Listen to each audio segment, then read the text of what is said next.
Hello everyone, আসসালামু আলাইকুম। দুপুরবেলায় মাটির হাঁড়িতে মাটি চুলাতে আমি ভাত বসিয়ে দিয়েছি। প্রথমে তো ভাতটা আমি চেক করে নিয়েছিলাম হয়ে গেছে কিনা। তো ভাতটা নামিয়ে আজকে দুপুরে রান্না করেছিলাম ছোট ছোট আলু দিয়ে, বেগুন দিয়ে ছোট মাছের চচ্চড়ি। তো প্রথমে মাছের তরকারিটা আমি হাতে মেখে নিচ্ছিলাম। ছোট মাছের তরকারি কিন্তু হাতে মেখে রান্না করলে বেশি মজা লাগে।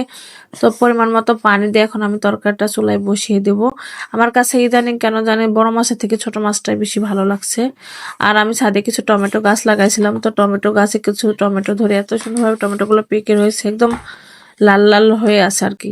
কোনো মানে কেমিক্যাল না, একদম ফ্রেশ নিজের হাতে লাগানো গাছের টমেটো, খুব ভালো লাগছিল।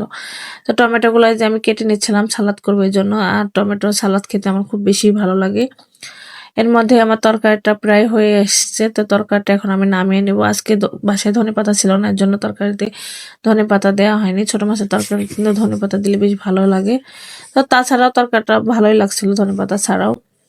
তো তরকারিগুলো নামিয়ে আমার মা আমার জন্য কিছু পুঁই ফলের তরকারি পাঠাইছিল। আর আমি জানি না অন্যান্য দেশে খায় কিনা, কিন্তু আমার পুঁইয়ের বীজের তরকারি বেশ ভালোই লাগে।